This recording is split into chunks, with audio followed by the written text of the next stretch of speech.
Hello friends, welcome to my channel. दोस्तों, इस video में मैं डिस्कस करूंगा बेसिक ऑपरेटिंग सिस्टम के बारे में। ऑपरेटिंग सिस्टम क्या है, उसका बेसिक कॉन्सेप्ट क्या है, गोल क्या है और किस क्या क्या फंक्शंस मेन है ऑपरेटिंग सिस्टम के लिए। तो चलिए वीडियो को शुरू करते हैं। बहुत ही बेसिक चीज़ है और बेसिक चीज़ आपको क्लियर होना चाहिए। तो देखिए मैंने यहाँ पे एक एग्जाम्पल सेट किया है, यूज़र 1, यूज़र 2, यूज़र 3। ठीक है, वो क्या करता है, एप्लीकेशंस को एक्सेस करता है। हम लोग जो कंप्यूटर में देखते हैं, दिस आर कॉल्ड एप्लीकेशंस। ठीक है, इंटरनली क्या हो रहा है मुझे पता नहीं है। तो ये क्या है, हम लोग कभी भी इनपुट आउटपुट डिवाइस को जब एक्सेस करते हैं, कोई भी प्रिंटर मान लीजिए हम लोग प्रिंट करते हैं, कोई भी हार्डवेयर को हम लोग जब एक्सेस करते हैं, तो ये कंप्यूटर के अंदर होता है। ठीक है, तो एप्लीकेशंस और हार्डवेयर, इसके बीच में है operating system. It is a program that act as an intermediary between the applications program and the computer hardware। तो दोनों के बीच में है ऑपरेटिंग सिस्टम और translation system between the applications program and the computer hardware. तो applications बताएगा hardware को कि क्या करना है, लेकिन लैंग्वेज पता होना चाहिए। तो एप्लीकेशंस का जो लैंग्वेज है उसको क्या करता है, ट्रांसलेट करके मशीन लेवल लैंग्वेज जो है हार्डवेयर को बताना पड़ता है, भैया आपको प्रिंटर में प्रिंट देना है। तो ये कौन करेगा, ये ऑपरेटिंग सिस्टम करेगा, ट्रांसलेट करेगा। ऑपरेटिंग सिस्टम ट्रांसलेट करेगा, हार्डवेयर को पता नहीं है, एप्लीकेशंस लैंग्वेज के साथ हार्डवेयर का लैंग्वेज का पता नहीं है। तो ऑपरेटिंग सिस्टम क्या करेगा, उसको ट्रांसलेट करेगा। मान लीजिए एक दो आदमी कॉन्वर्सन कर रहा है, एक आदमी को पता है बंगाली लैंग्वेज और एक कहा जा रहा है इंग्लिश लैंग्वेज। तो इंग्लिश लैंग्वेज को ट्रांसलेट करके बंगाली में कन्वर्ट करना पड़ेगा, तभी दूसरा यूजर को समझ में आएगा। तो इंग्लिश जो बता रहा है उसको ट्रांसलेट करने के लिए ट्रांसलेटर आएगा बीच में, और ट्रांसलेटर इंग्लिश को बंगाली में कन्वर्ट करके रिस्पेक्टिव यूजर को समझा देगा। तो translation system between the applications program and computer hardware, आप इसे कह सकते हैं act as a communication bridge between user and hardware. Next, इसका गोल क्या है, to manage the allocations of computer hardware and provide a platform on which applications program executed in a convenient and efficient manner. तो manage करना computer hardware को और applications programme efficiently execute करे, उसके बारे में भी सोचना है। Make the whole computer environment more convenient to use the resources most efficient manner. तो जितना भी रिसोर्सेस हैं उसको एफिशिएंट मैनर में एफिशिएंटली एक्सेस करने के लिए ऑपरेटिंग सिस्टम का मेन गोल है। नेक्स्ट पढ़ते हैं functions of operating system. Functions क्या क्या है, नंबर 1 है security. Security is the mandatory thing.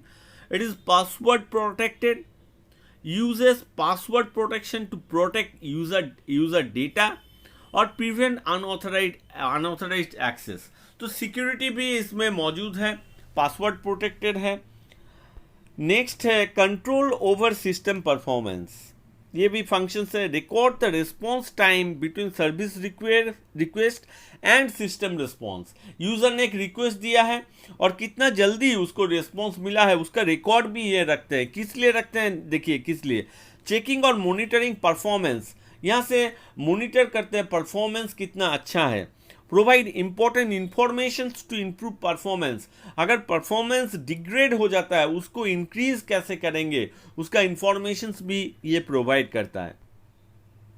Next है job accounting and error detecting, keeps tracks of resources used by various task and user. This track record can be used to track resource usage for a particular user or a group of user, detecting the error to improve performance.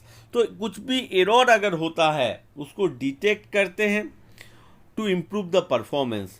तो ये job accounting and error detecting भी main functions हैं। फिर आता है memory management. 2 types of memory सबको पता है, मेन मेमोरी और सेकेंडरी मेमोरी। सीपीयू क्या करता है, CPU directly access main memory which is made up with a large array of bytes where each byte is assigned a certain address। तो यहाँ पे टास्क मान लीजिए T1, T2, T3 है। तो T1 टास्क मान लीजिए फॉर एग्जांपल 1 to 10 T1 के लिए एलोकेट है, T2 के लिए 11 to 20 एलोकेट किया गया है।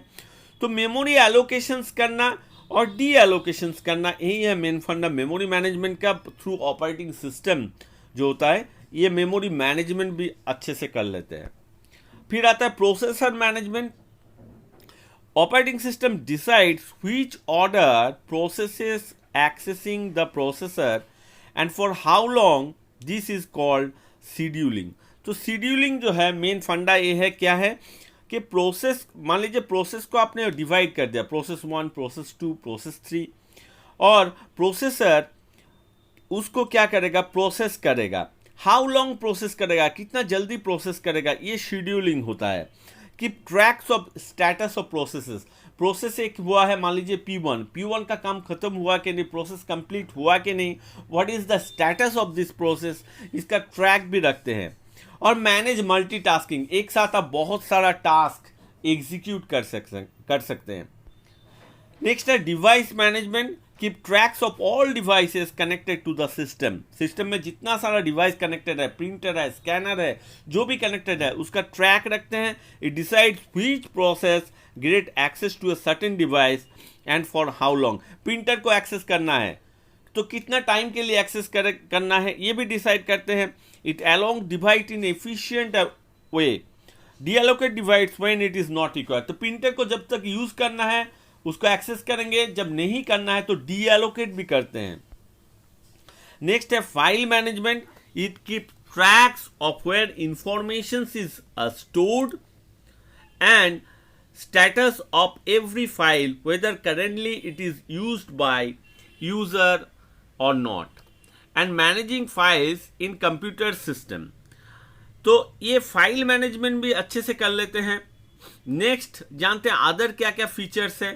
अदर्स है, देखिए अदर्स फीचर्स में आता है provision of virtual machines and facilitates booting. तो ये दो अदर मेन फंक्शंस है। तो बहुत सारा फंक्शंस है, फाइल मैनेजमेंट है, डिवाइस मैनेजमेंट है, प्रोसेसर मैनेजमेंट है, मेमोरी मैनेजमेंट है, job account and error detecting है, कंट्रोल ओवर सिस्टम परफॉर्मेंस और सिक्योरिटी। ये सब फीचर्स है ऑपरेटिंग सिस्टम का। So friends, hope you understand the basics of operating system. Hope you like the video, and if you like the video then don't forget to subscribe my channel, like, share and comment. Thank you.